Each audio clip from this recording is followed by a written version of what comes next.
Une vision d'avenir concertée pour l'atelier agricole de Montmagny. 9e édition de l'événement Face au dragon. Une nouvelle concentration artistique voit le jour à l'école secondaire Bon Pasteur de Lillet.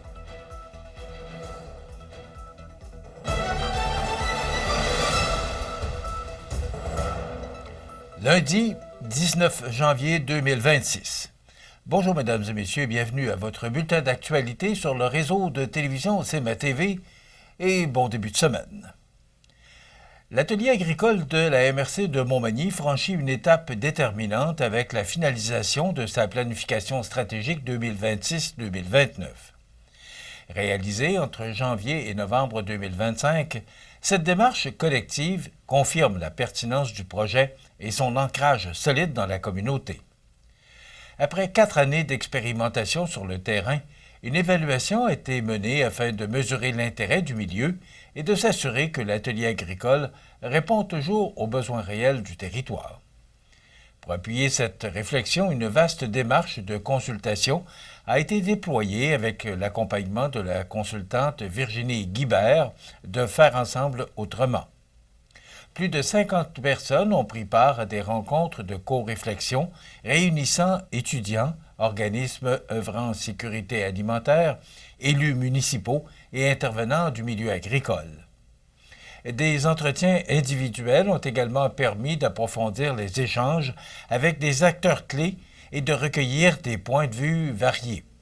Les résultats de cette consultation sont clairs puisque le milieu est fortement attaché à l'atelier agricole et le reconnaît comme un projet collectif essentiel. Les discussions ont permis de dégager une vision commune et d'identifier 5 grands chantiers qui guideront son développement au cours des prochaines années. Il s'agit de la structuration et de l'animation de l'écosystème nourricier, de l'affirmation d'identités distinctives pour les 2 sites, de l'expérimentation sociale, de l'éducation et de la mobilisation, du soutien à la relève agricole et à l'incubation, ainsi que de la gouvernance, du financement et de la pérennité. Les actions prioritaires découlant de ces orientations seront progressivement déployées dès 2026. Elles visent à consolider les acquis, à renforcer les partenariats et à maximiser les retombées positives de l'atelier agricole sur l'ensemble du territoire. Et cette planification stratégique servira de feuille de route afin d'assurer une croissance cohérente et durable du projet. Au-delà de la production maraîchère, l'atelier agricole se distingue par sa mission sociale et éducative. Il s'agit d'un lieu de rencontre, d'apprentissage et d'échange où se bâtissent des projets collectifs autour de l'alimentation. Son rôle rassembleur contribue activement à faire avancer les réflexions et les actions liées à l'alimentation locale et à la sécurité alimentaire dans la région. Propulsé par la MRC de Montmagny, à la suite du dépôt du premier plan de développement de la zone agricole, l'atelier agricole est né de besoins identifiés par le milieu. Il s'agit, aujourd'hui, comme incubateur agroalimentaire et projet de jardin collectif soutenant la relève agricole, favorisant l'accès à une alimentation locale et durable et renforçant les liens entre l'agriculture et la communauté. Ce projet a été financé par le ministère de l'Agriculture, des Pêcheries et de l'Alimentation, avec l'appui de nombreux partenaires régionaux, et s'inscrit pleinement dans une vision collective d'avenir. C'est jeudi dernier qu'avait lieu la conférence de presse annonçant la 9e édition du populaire événement dans la région Face au dragon. Mario Lacombe était sur place et voici son reportage. Les Carrefour Jeunesse Emploi de la MRC de Lillet et région de Montmagny sont fiers de lancer la 9e édition du concours entrepreneurial Face au dragon. Pour nous en parler, Candide Harvey, directrice générale adjointe au Carrefour Jeunesse Emploi. Alors, on est à notre 9e édition. C'est un concours entrepreneurial pour les 5 à 35 ans, pour les MRC de Montmagny et de Lillet. Alors, si les gens, soit dans les écoles, décident de faire des projets ou personnels, ils peuvent faire des projets comme des événements, alors des soirées glacées, des services ou même des objets. Des fois, il y a eu des tartes et tourtières. Il y avait eu plein de possibilités. Alors, ils vont rencontrer des dragons. On a des dragons, des jurys qui vont évaluer les dossiers. Puis, après ça, il y aura possibilité d'avoir des bourses qui vont aider à promouvoir les activités entrepreneuriales. Jusqu'au 13 mars prochain, les jeunes entrepreneurs pourront soumettre leur projet entrepreneurial au Dragon afin de mettre la main sur une bourse pouvant aller jusqu'à 1 750 $. Madame Candide Harvey nous explique les critères d'admission à ce concours. Alors, vous avez quasiment 2 mois pour postuler. Vous allez sur le site, sur la page Facebook de Face au Dragon, Montmagny-Lillet. Vous avez le formulaire qui est un Google Form. Alors, assez simple. Les questions sont simples. C'est le même formulaire pour les jeunes que pour les projets personnels, mais pour les projets personnels, on va vouloir un plan d'affaires. Et ils ont jusqu'au 13 mars pour remettre leur candidature. Depuis son lancement, le concours a récompensé plus de 100 projets entrepreneuriaux en remettant plus de 79 000 $ en bourse.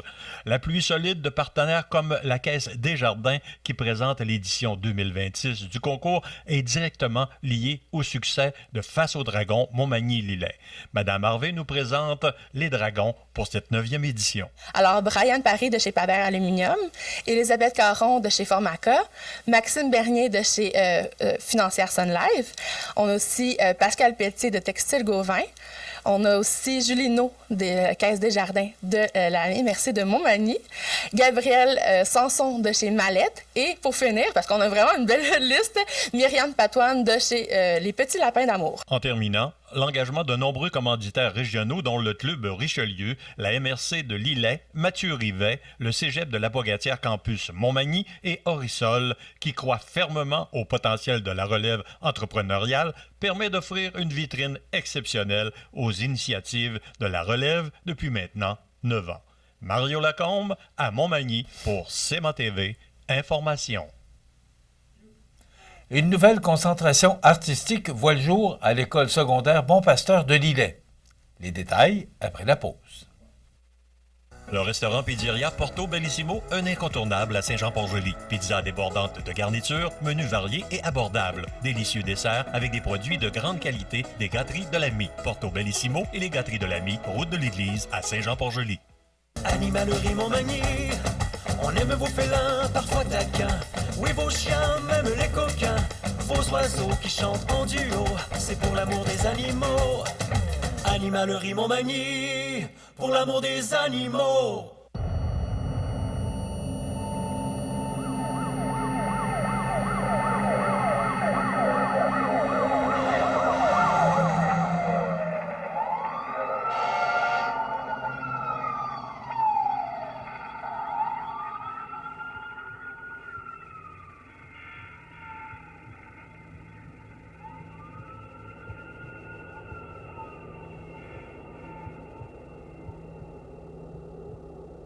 Vous regardez CMA TV, le réseau de l'information sur la Côte-du-Sud. Une nouvelle page s'écrira dès l'année scolaire 2026-2027 à l'école secondaire Bon Pasteur de Lillet avec le lancement d'une concentration art de la scène et comédie musicale.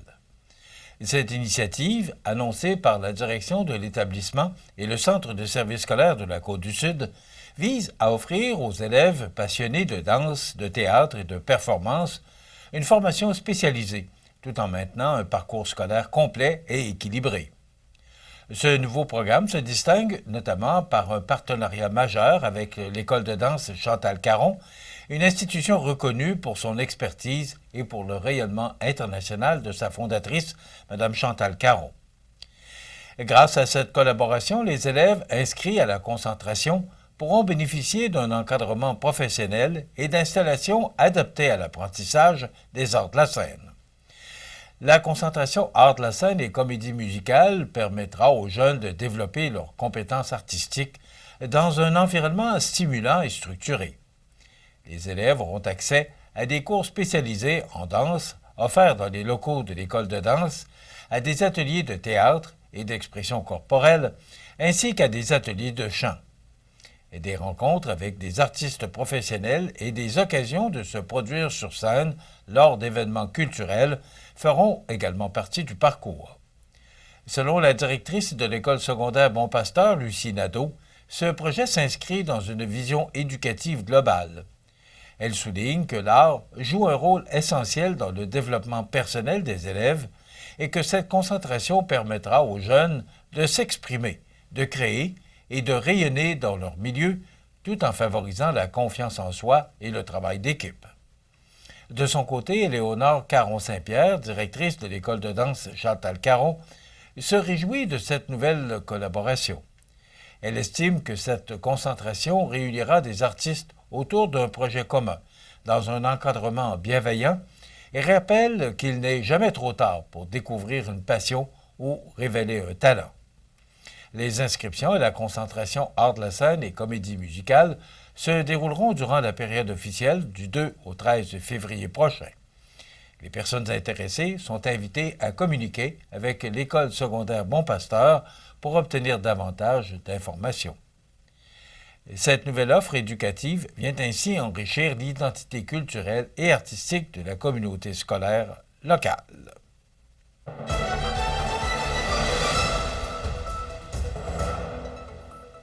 Au sport, l'Everest a révélé ou a relevé un défi de taille en disputant 2 matchs exigeants en moins de 24 heures et la formation dirigée par Raphaël Saint-Laurent a livré exactement la réponse attendue. À domicile, samedi et dimanche, la troupe sud-côtoise a signé 2 victoires convaincantes, démontrant caractère, profondeur et efficacité dans des moments clés. Dimanche, l'Everest recevait les Cobras de Terrebonne et le début de rencontre n'a pas été de tout repos. Les visiteurs ont surpris la foule en prenant les devants 2-0 après 20 minutes de jeu. Refusant de paniquer, la Côte-du-Sud a graduellement repris son rythme. Anthony Hamelin a réduit l'écart tôt en deuxième période avec son 9e but de la saison, lançant ainsi la remontée. Malgré un autre but rapide des Cobras en troisième période pour porter la marque à 3-1, l'Everest a refusé de plier l'échine. Xavier Fournier a alors pris les choses en main en marquant 2 buts en avantage numérique, dont celui de la victoire. Antoine l'Italien a, lui aussi, touché la cible à 2 reprises, complétant une poussée offensive décisive pour une victoire de 6-3. Devant le filet, le nouveau venu, Victor Régis, a impressionné pour son premier départ avec l'équipe bloquant 51 des 54 tirs dirigés vers lui. La veille, l'Everest était sur la route pour affronter l'Indigo de Granby à Rivière-du-Loup. Dans un match âprement disputé, la formation sud-côtoise l'a emporté 5-4. Xavier Fournier y a connu une soirée mémorable en inscrivant son premier tour du chapeau dans la Ligue de hockey junior 3A du Québec, marquant dans chacune des périodes, incluant le but gagnant. Le gardien Alexandre Lausier a été solide avec 28 arrêts dans un match marqué par l'intensité et 38 minutes de pénalité. L'Everest disputera un seul match à la fin de la semaine prochaine, vendredi, à Terrebonne.